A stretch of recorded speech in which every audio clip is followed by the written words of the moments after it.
Audio Jungle.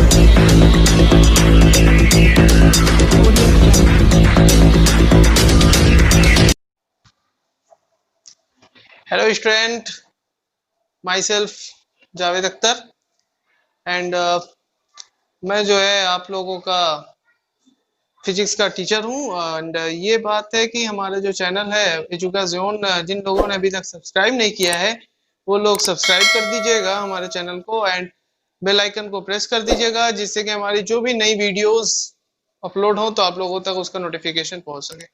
And अपने friends को, अपने रिलेटिव्स को, जो भी 9th 10th या किसी भी क्लास में 6 to 12 तक में बच्चा आपका या फिर आपके रिलेटिव्स पढ़ते हैं तो उनको भी हमारी साइट को, हमारे जो चैनल है उसको उन लोगों तक शेयर कर दीजिएगा, ठीक है।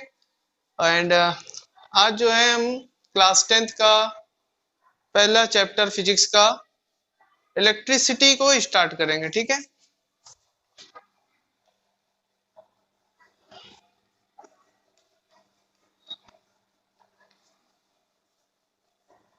देखिए, फर्स्ट चैप्टर इलेक्ट्रिसिटी, ये बहुत ही इंपॉर्टेंट चैप्टर है, ठीक है। ये क्लास 10th में, और यूं कहा जाए कि ये जो चैप्टर है ये बहुत ही इंपॉर्टेंट है।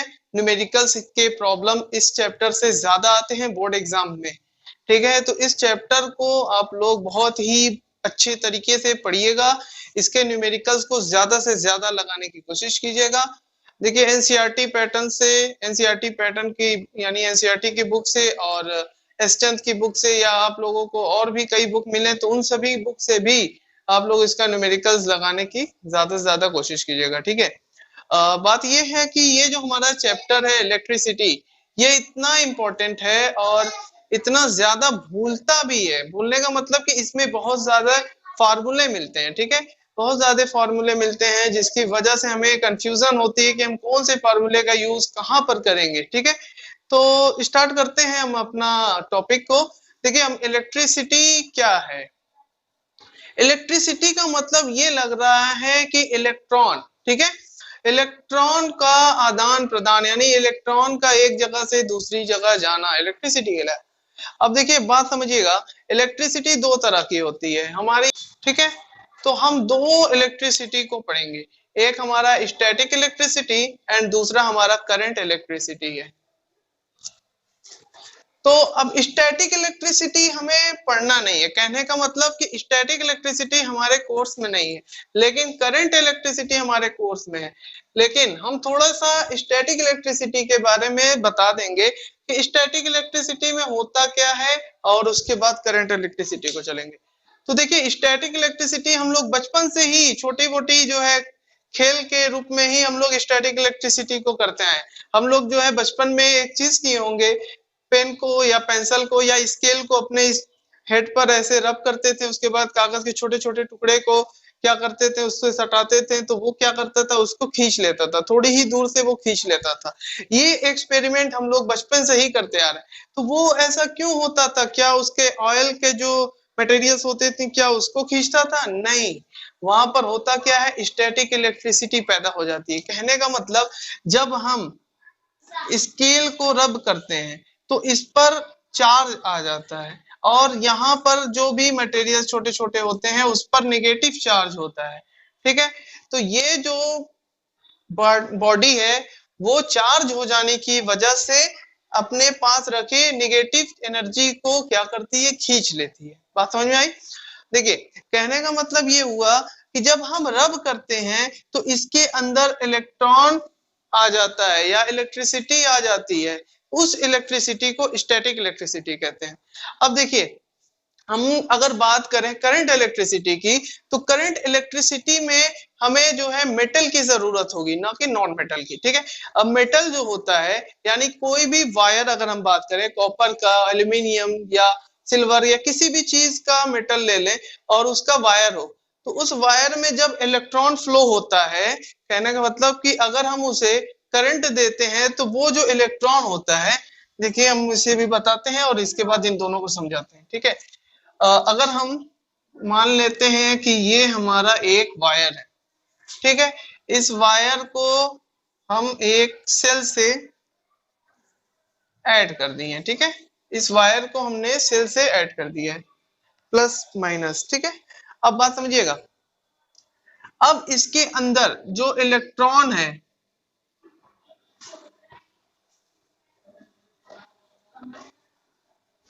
यहां पर हम एक स्विच लगा देते हैं, ठीक है, एक स्विच को लगा दिया है। अब बात समझिए, ये जो मेटल है ये क्या है, एक मेटल वायर है, मेटल वायर। मान लेते हैं कि ये कॉपर का मेटल वायर है, ठीक। अब हम ये जानते हैं कि कॉपर का जो मेटल वायर है, तो मान लेते हैं कि ये हमारा न्यूक्लियस है, तो हम ये जानते हैं कि न्यूक्लियस पॉजिटिव होता है, क्योंकि न्यूक्लियस के अंदर प्रोटॉन और न्यूट्रॉन होते हैं। अब प्रोटॉन जो होता है वो पॉजिटिव और न्यूट्रॉन जो होता है उस पर कोई भी चार्ज नहीं होता है, तो इसलिए ये क्या हो जाता है, हमारा न्यूक्लियस भी पॉजिटिव हो जाता है। और इसके चारों तरफ इलेक्ट्रॉन जो होते हैं कई ऑर्बिट में क्या करते हैं, चक्कर लगाते हैं, है ना, कई ऑर्बिट में चक्कर लगाते हैं। तो अब अगर हम बात करते हैं कॉपर मेटल की, तो इलेक्ट्रॉन तो इसके अंदर होगा, है ना, बहुत सारे इलेक्ट्रॉन्स होंगे। और जब ये इसके अंदर करंट फ्लो नहीं हो रहा है तो ये जिग-जैग वे यानी किसी भी डायरेक्शन में ये मूव कर सकते हैं, ठीक है, ये किसी भी डायरेक्शन में मूव कर सकते हैं, इसका कोई एक पर्टिकुलर डायरेक्शन नहीं होगा। कब, जब हमने इसमें करंट फ्लो नहीं किया। अभी देखिए स्विच ऑन है, सॉरी ऑफ है, ऑफ पोजीशन में है, ये अभी ऑफ पोजीशन में है। जब स्विच ऑफ पोजीशन में है तो इसमें जो इलेक्ट्रॉन है वो जिग-जैग वे कहीं पर भी मूव कर सकते हैं। ये जो होता है ना ऑर्बिट हमारा, इसमें इलेक्ट्रॉन ऐसे ऐसे चक्कर करते रहते हैं, घूमते रहते हैं, कहीं पर भी घूम सकते हैं।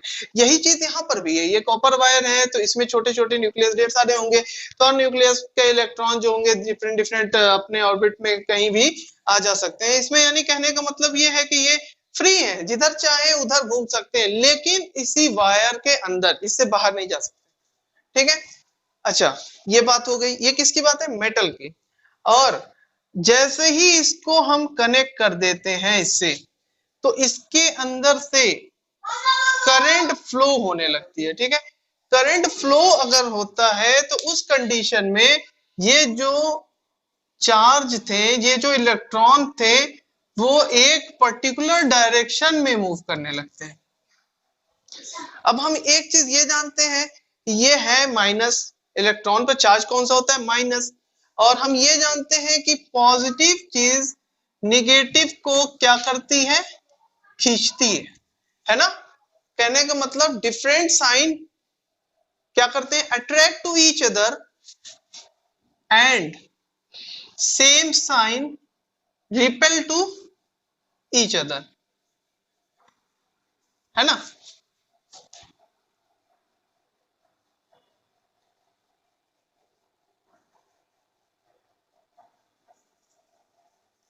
ठीक है, सेम साइन, ये देखिए प्लस, ये भी प्लस, सेम साइन, तो रिपेल यानी एक दूसरे को फेंक देंगी, बट डिफरेंट साइन होगा तो अट्रैक्ट करेंगी। यही चीज यहां पर है। देखिए ये टर्मिनल कौन सा है, पॉजिटिव, इलेक्ट्रॉन पर चार्ज कौन सा होता है, निगेटिव। तो इसका मतलब है कि इलेक्ट्रॉन किधर की तरफ जाएगा, पॉजिटिव टर्मिनल की तरफ, यानी ये इलेक्ट्रॉन सभी निगेटिव से, ये जो इलेक्ट्रॉन थे पॉजिटिव टर्मिनल की तरफ आने लगेंगे, ठीक है, क्योंकि निगेटिव पॉजिटिव की तरफ आता है, ठीक, ये बात समझ में आ गई।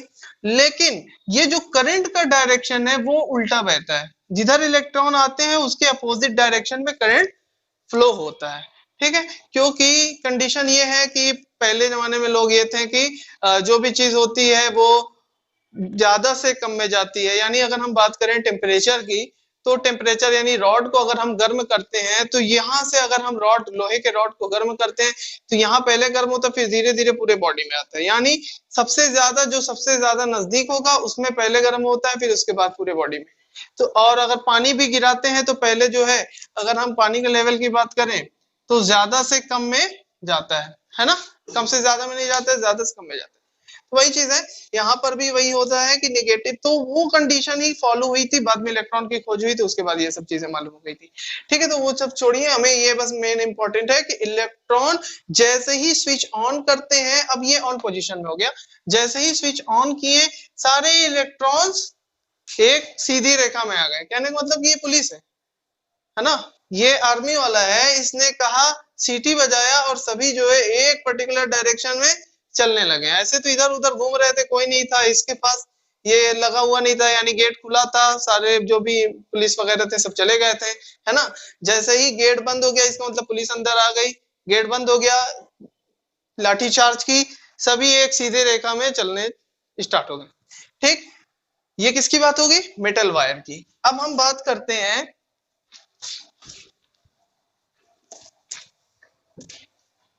नॉन मेटल की। ये है हमारा नॉन मेटल, ठीक है।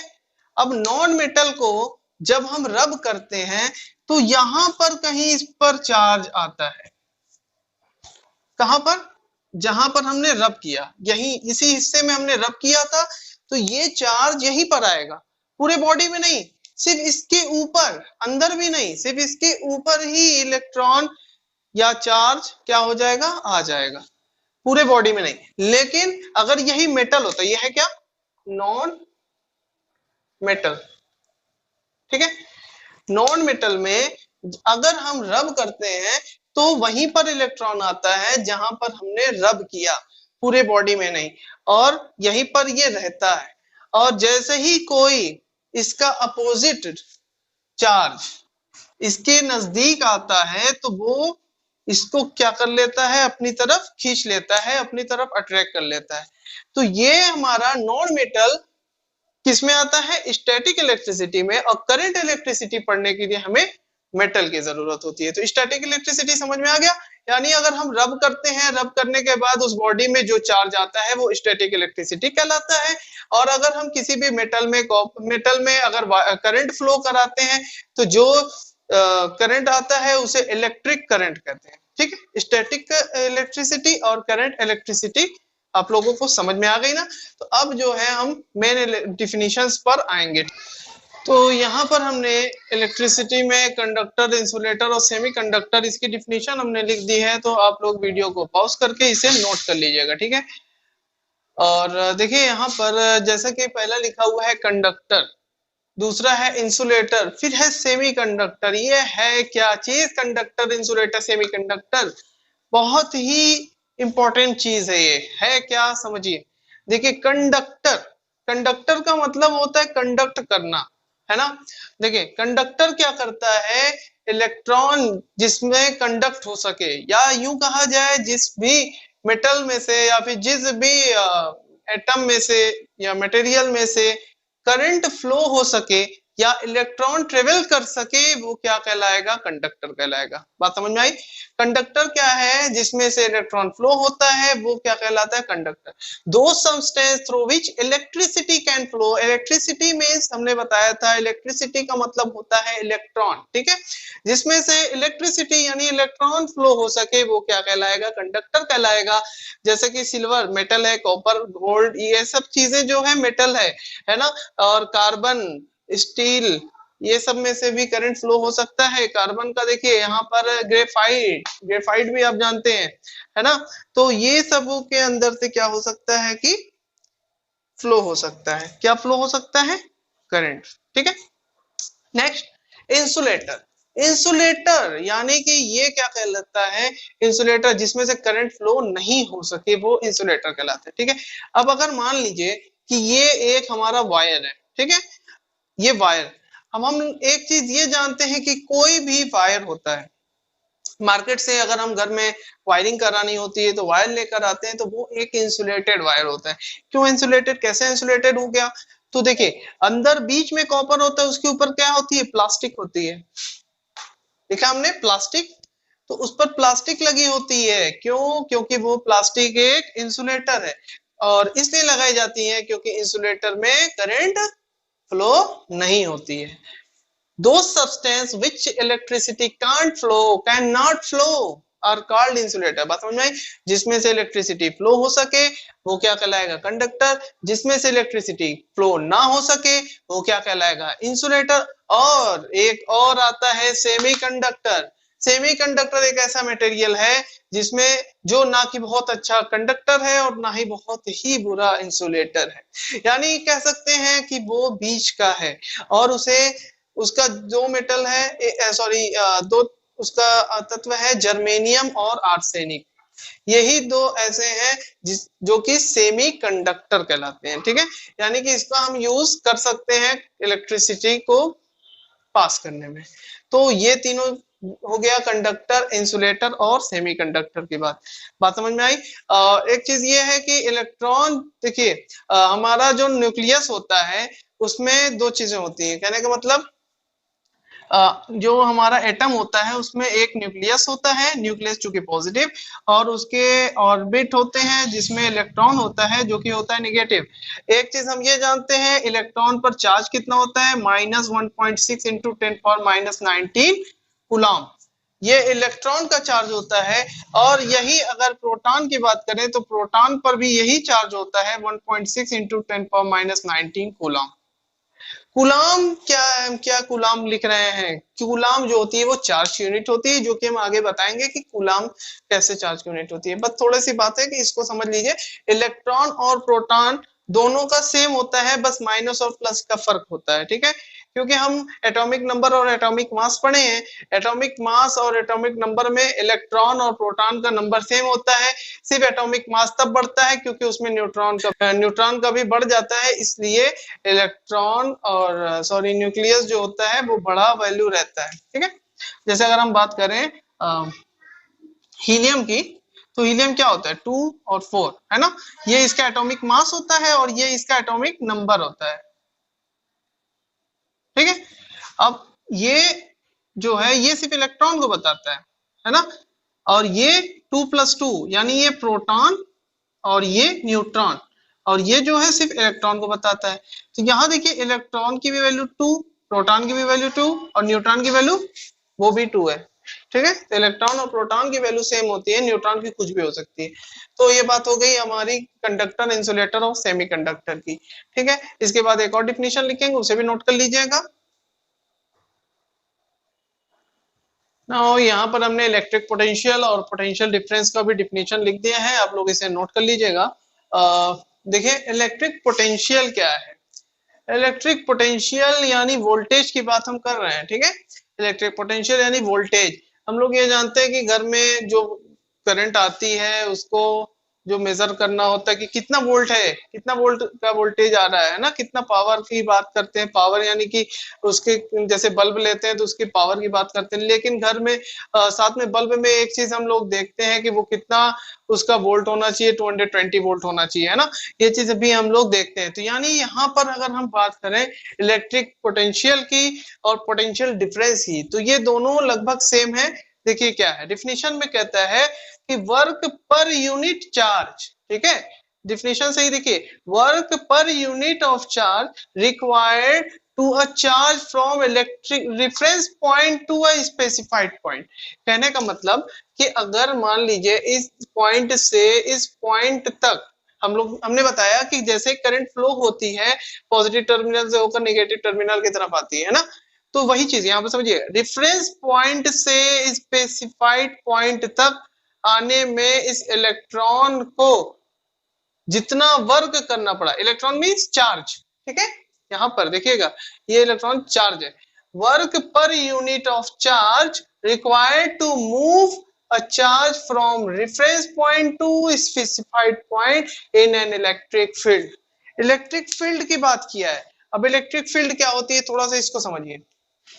देखिए अगर मान लीजिए कि इसको हमने इस वायर में को हमने सेल से कनेक्ट कर दिया, अब जैसे ही हम सेल से कनेक्ट करते हैं किसी भी वायर को, तो उसके चारों तरफ एक फील्ड जनरेट होती है और उस फील्ड को बोलते हैं electric field, sorry magnetic field, या और इसके चारों तरफ जो फील्ड जनरेट होती है उसको मैग्नेटिक फील्ड कहते हैं। और ये जो वायर है, ये वायर के अंदर वाला जो फील्ड है वो कौन सी फील्ड हुई? Electric field. बात समझिएगा, ये वायर के अंदर जो फील्ड है वो कौन सी फील्ड, इलेक्ट्रिक फील्ड, और ये करंट का जो फ्लो हो गया तो इलेक्ट्रिक फील्ड इस वायर के अंदर और इसके चारों तरफ मैग्नेटिक फील्ड जनरेट हुआ। इसको भी हम आगे बताएंगे डिटेल में मैग्नेटिक फील्ड क्या होता है, बस यहाँ पे थोड़ी सी बात बताएं, ठीक है। तो वही चीज है कि किसी भी चार्ज को रेफरेंस पॉइंट से स्पेसिफाइड पॉइंट तक ले जाने में जितना वर्क करना पड़ा इस चार्ज को, वो उसका क्या कहलाएगा, इलेक्ट्रिक पोटेंशियल कहलाएगा। इसे V से डिनोट करते हैं, तो V is equal to W/Q। इसकी यूनिट क्या हो जाएगी, वोल्ट हो जाएगी। हमारा जो पहला वीडियो हमने अपलोड किया था SI यूनिट पर अपलोड किया था, तो जिन्होंने अभी तक नहीं देखा है हम उसकी भी लिंक इस वीडियो में दे देंगे, तो आप लोग उसे देख लीजिएगा और हमारे चैनल को सब्सक्राइब कर दीजिएगा ताकि आपको इससे रिलेटेड बहुत सारी वीडियो आपको मिलते रहे। हमारा एक और चैनल है जो कि टेलीग्राम पर है, उसको भी आप लोग जो है सब्सक्राइब कर दीजिएगा, जिससे कि उसमें बहुत सारे नोट्स हम जो है अपलोड करते रहते हैं, ठीक है। तो V इक्वल टू W/Q हो गया। अब पोटेंशियल डिफरेंस की बात कर रहे हैं, तो पोटेंशियल डिफरेंस क्या होता है, देखिए पोटेंशियल डिफरेंस की बात कर रहे हैं यानी कि दो वोल्टेज का डिफरेंस। द पोटेंशियल डिफरेंस को PD से डिनोट करते हैं, between two points in an electric field, किसी इलेक्ट्रिक फील्ड में दो पॉइंट पर, is defined as the amount of work done in moving a unit positive charge. देखिए यहाँ पर कौन से चार्ज की बात कर रहा है, यूनिट पॉजिटिव चार्ज को हम टेस्ट चार्ज भी कहते हैं, ठीक है। टेस्ट चार्ज को या यूनिट पॉजिटिव चार्ज को एक पॉइंट से दूसरी पॉइंट तक ले जाने में जितना वर्क किया जाता है वो क्या कहलाता है, potential difference. Unit positive charge की बात की है, और यहाँ पर बस सिर्फ चार्ज की बात कर रहे हैं। तो अब यहाँ पर चाहे वो नेगेटिव चार्ज हो या पॉजिटिव चार्ज हो, इससे मतलब नहीं, लेकिन पोटेंशियल डिफरेंस की बात हो रही है तो पॉजिटिव टेस्ट चार्ज को ही लेकर के जाएंगे, ठीक है। तो ये बात समझ में आ गई। अब हम बात करेंगे 1 वोल्ट की। 1 वोल्ट क्या होता है, तो देखिए 1 वोल्ट का डिफिनेशन भी अभी हम लिख देंगे, थोड़ा सा बस समझ लीजिए। 1 वोल्ट का मतलब क्या हो गया, इसे हम इरेज कर देते हैं। 1 वोल्ट, अगर हम 1 वोल्ट की बात कर रहे हैं तो 1W/Q सब कुछ 1 होना चाहिए, है ना। बात समझ में आ रही है ना कि 1 जूल किसकी वर्क की यूनिट क्या होती है, जूल, वर्क की यूनिट जूल, और कूलाम की यूनिट सॉरी चार्ज की यूनिट कूलाम, ठीक है। अब देखिए इसी डिफिनेशन से चलिएगा। डिफिनेशन के according 1 joule of work is done in moving 1 coulomb of charge electric from one point two other is called 1 joule of work is done in moving 1 coulomb of electric charge from one point to another is called 1 volt. Between 2 point, देखिए 2 point के बीच में 1 coulomb charge को 1 joule की energy तक ले जाने में, या फिर जो वर्क हुआ 1 जूल हुआ, तो वो क्या कहलाएगा, 1 वोल्ट कहलाएगा। अब देखिए V इक्वल टू W/Q होता है, V यानी वोल्ट, तो उसको 1 वोल्ट कह लिए, वर्क की यूनिट 1 जूल हो गई, Q की यूनिट 1 कूलाम हो गई, तो ये चीज हो गया, ठीक है, ये बात हो गई। अब देखिए वोल्ट तो समझ में आ गया, अब बात करते हैं कि वोल्ट है तो वोल्टेज की बात अगर हो रही है तो इसको नापते किससे, इसको मेजर किससे करते हैं। तो वोल्टेज को अगर हमें मेजर करना है तो हमें वोल्ट मीटर चाहिए होगा। वोल्ट मीटर क्या करता है, वोल्टेज को मेजर करता है, ठीक है। और अगर हमें करंट को मेजर करना है तो हमें क्या चाहिए, अमीटर चाहिए, और अमीटर के साथ में एक और ऑपरेटर्स होता है, उसको गैल्वेनोमीटर कहते हैं। अब देखिए वोल्ट मीटर, अमीटर और गैल्वेनोमीटर का फिगर ये रहा, ये आपका वोल्ट मीटर है, ठीक है। देखिएगा ध्यान से, इस वोल्ट मीटर में किस तरीके का सुई है, और इस अमीटर में कैसे सुई है, और इस गैल्वेनोमीटर में कैसे सुई है, ठीक है। अगर हम बात करें वोल्ट मीटर की, तो इस वोल्ट मीटर की जो सुई है देख रहे हैं कि 0 की तरफ है, और 0 किधर लिखा हुआ है, इधर लिखा हुआ है।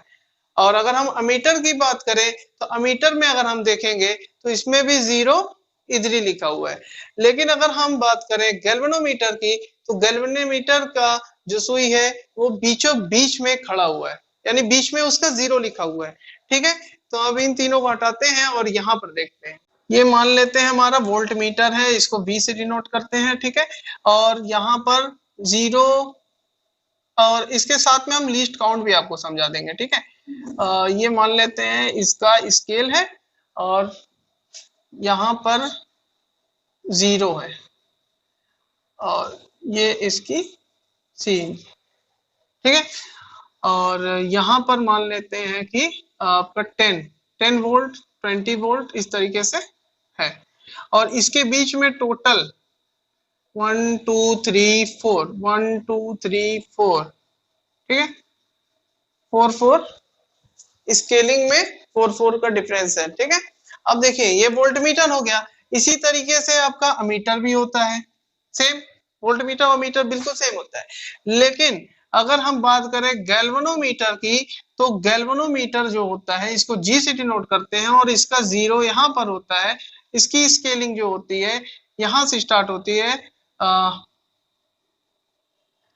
मान लेते हैं 10 20 30 40 है, यहाँ पर भी 10 20 30 और 40 इस तरीके से लिखा होता है, ठीक है। अमीटर वोल्ट मीटर तो सेम होता है, गैल्वेनोमीटर बस डिफरेंट होता है।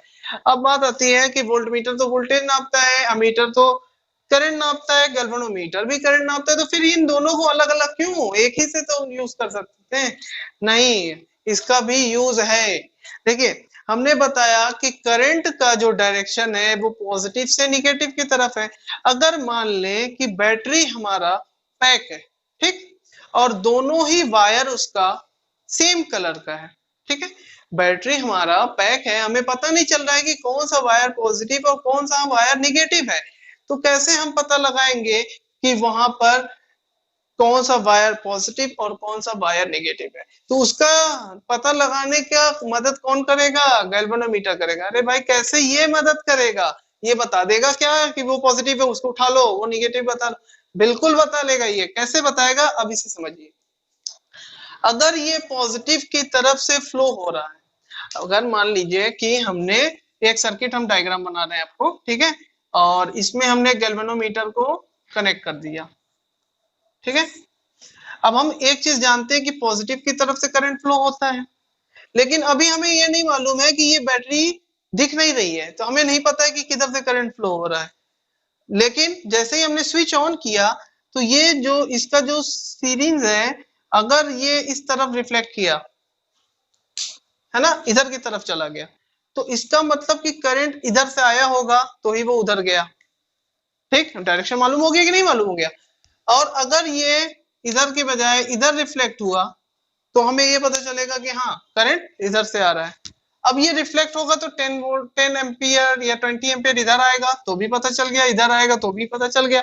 यानी इससे हमें कितना करंट फ्लो हो रहा है ये भी मालूम हो जाएगा, और किस डायरेक्शन में करंट फ्लो हो रहा है ये भी मालूम हो जाएगा।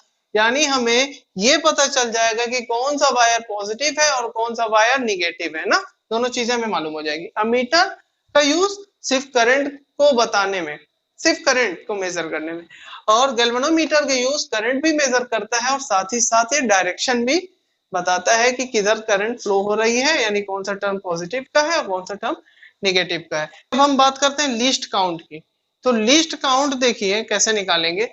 मान लेते हैं कि ये 0 20 40 60 इस तरीके से है, तो इसका हमें लीस्ट काउंट निकालना है। तो कैसे निकलेगा लीस्ट काउंट, 0 से 20 तक है, टोटल कितने खाने हैं 10, कैंसल कितना आ गया 2 एम्पियर। इसका मतलब कि इसका यहां से लेकर यहां तक कितने एम्पियर का 2 एम्पियर, देख लीजिए सही है या नहीं। 2 एम्पियर, फिर दूसरा खाना 4 हो जाएगा, 6 8 10, यहां तक 10 आ गया, 12 14 16 18 20, सही है कि नहीं है, बिल्कुल सही है। कैसे किए, यहाँ जो नंबर है वो यहाँ, टोटल इसके बीच में कितने पार्ट्स है वो नीचे डिवाइड कर दीजिए, बस हमारा लिस्ट काउंट निकल के आ जाएगा।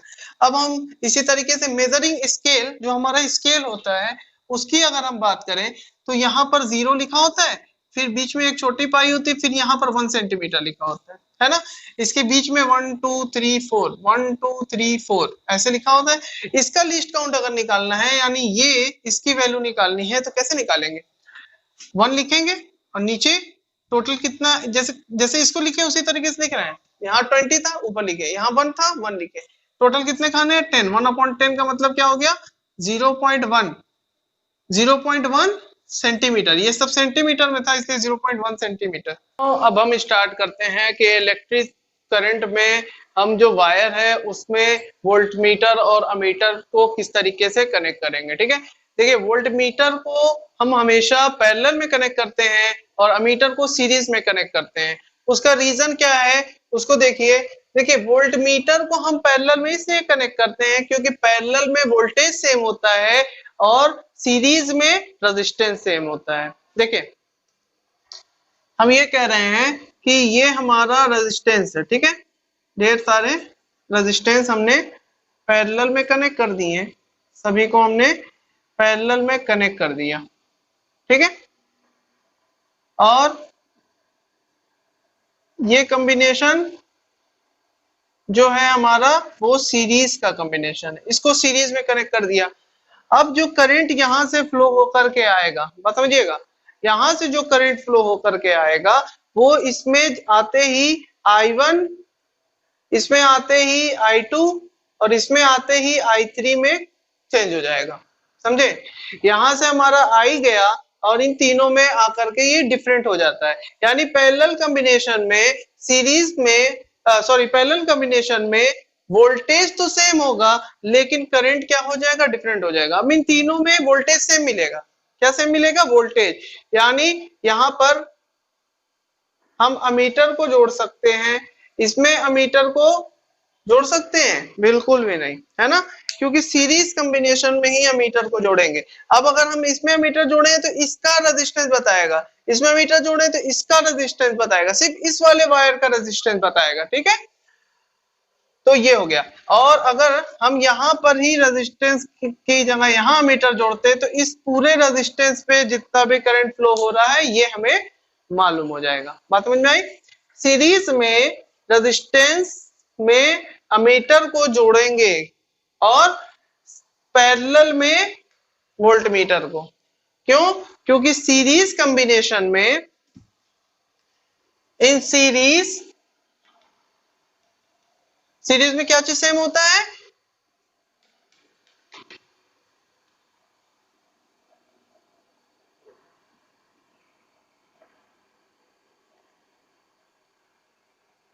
समझे।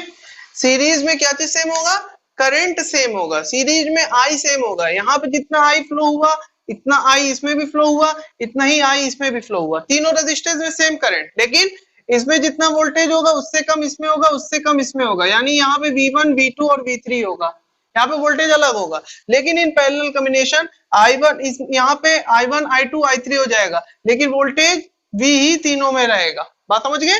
सीरीज और पैरेलल कॉम्बिनेशन आपको समझ में आ गया। सॉरी किसमें कनेक्ट करते हैं ये भी समझ में आ गया होगा, ठीक है। इसके बाद हम बात करते हैं कि इसका जो सर्किट है इसमें हमने क्या क्या बनाया है। आर यानी रेजिस्टेंस में हमने V को पैरेलल में जोड़ दिया, A को अमीटर है, अमीटर को देखिए रेजिस्टेंस के साथ सीरीज में कनेक्ट कर दिया है। और ये क्या है, रिस्टार्ट क्या है, रिस्टार्ट देखिए यहाँ पर भी हमने बनाया है। ये रिस्टार्ट क्या करता है, इसको जब हम इधर उधर करते हैं तो वोल्टेज कम या ज्यादा ये करता है, ठीक है। ये हमारे क्या है, बैटरी है, क्या है, बैटरी। अब ये बैटरी से क्या क्या कनेक्ट है, वोल्ट मीटर कनेक्ट है। अब इस वोल्ट मीटर की बैटरी से हमारा क्या कनेक्ट है, वोल्ट मीटर का पॉजिटिव टर्मिनल, ये नेगेटिव, ये पॉजिटिव, ये नेगेटिव, ये पॉजिटिव, ये नेगेटिव है। तो इस तरीके से कनेक्ट है। अमीटर के साथ में ये सीरीज में कनेक्ट हो गया, ठीक है। देखिए माइनस का माइनस के साथ, इसका पॉजिटिव इसके नेगेटिव के साथ कनेक्ट है, ठीक, बात समझ गए। तो इस तरीके से ये कॉम्बिनेशन हो गया। और ये कॉम्बिनेशन आप याद रखिएगा, ये कॉम्बिनेशन ओम्स लॉ के वेरिफिकेशन में काम आता है, ठीक है। ओम्स लॉ भी इसी पे डिपेंड है। तो ओम्स लॉ लेकिन हम आपको जो है नेक्स्ट वीडियो जो हमारी आएगी उसमें हम आपको समझाएंगे, ठीक है।